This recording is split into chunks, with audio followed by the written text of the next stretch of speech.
अध्यक्ष महोदय, मग तुम्ही मग साहेब मी बाब क्रमांक महसूल आणि वन विभाग बाब क्रमांक देतो ना बाबा. 53 ते 63 पुष्ट क्रमांक 31 ते 37 वर बोलण्यास या ठिकाणी चर्चा करण्यासाठी उभा आहे. अध्यक्ष महोदय, जत विधानसभा मतदारसंघ हा महाराष्ट्रात सगळ्यात शेवटचा मतदारसंघ आहे. अध्यक्ष महोदय, हा जत विधानसभा मतदारसंघ भौगोलिकदृष्ट्या मोठा मतदारसंघ आहे आणि हा कायमस्वरूपी दुष्काळी तालुका आहे. अध्यक्ष महोदय, या तालुक्यात या विधानसभा मतदारसंघाचं 3 तालुक्यात रूपांतर व्हावं अशी या ठिकाणी मी आपल्या मार्फत शासनाला विनंती करीत आहे. अध्यक्ष महोदय, या तालुक्याचा भूभाग जर बघितला तर सगळ्यात मोठा आहे आणि अध्यक्ष महोदय, या ठिकाणी संख अप्पर तहसीलदार निर्माण झालेला आहे. पण अध्यक्ष महोदय, संख अप्पर असून अडचणी नसून खोळंबा अशी परिस्थिती निर्माण झालेली आहे. त्यामुळं अध्यक्ष महोदय, अप्पर तहसीलदार संख ते निर्माण झालेलं कार्यालय गाडी आहे, तहसील गाडी आहे ना, तलाठी आहे ना, सर्कल आहे ना, कर्मचारी आहे, अशी परिस्थिती या ठिकाणी निर्माण झालेली लोकांना होत आहे.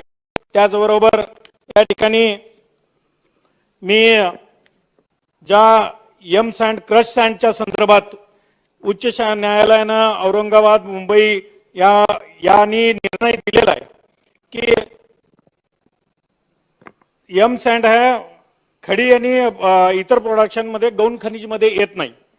पण अध्यक्ष महोदय, याचा वापर करून जत तालुक्यातल्या या वाहतूक करत असताना या महसूल विभागाकडून खास करून महसूल मंत्री महोदय नाहक त्रास दिला जातो. अशा महसूल विभागाच्या कर्मचाऱ्यांवर या ठिकाणी कारवाई व्हावी. त्याचबरोबर अध्यक्ष महोदय, मी नगर विकास वर बोलत असताना बाब क्रमांक 114 पुष्ट क्रमांक 65 यावर बोलत असताना महानगर जत विधानसभा मतदारसंघात जत नगर परिषद ही एकमेव नगर परिषद आहे आणि या नगर परिषदेला या ठिकाणी पाणी, पार्किंग, शौचालय, रस्ते यासाठी खास करून निधी मिळावा. आणि त्याचबरोबर अध्यक्ष महोदय, या ठिकाणी 2022 ला अमृत 2 मधून या ठिकाणी निधी मिळवण्यासाठी, पाणी पुरवठ्यासाठी मी वारंवार या ठिकाणी पाठपुरावा करतोय. तो निधी आज अखेर मिळाला नाही आणि प्रशासनाच्या दिरंगाईमुळे जवळजवळ तो प्रस्ताव 2-2.5 वर्ष या ठिकाणी रखडलेला आहे.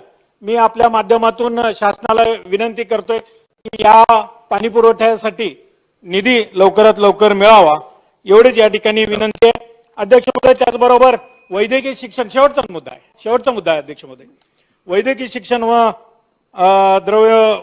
औषधी द्रव्य विभाग यावर बोलत असताना बाब क्रमांक 347, बाब क्रमांक 348 आणि 358 पुष्ट क्रमांक 217, 220 आणि 237 वर बोलत असताना वैद्यकीय शिक्षण BMS चं शिक्षण घेऊन जी मुलं इतर राज्यात शिक्षण घेऊन पदवी झाले आणि त्यांना महाराष्ट्रात मध्ये आल्यानंतर पुढच्या शिक्षणासाठी MD साठी त्यांना प्रवेश प्रक्रिया मिळत नाही.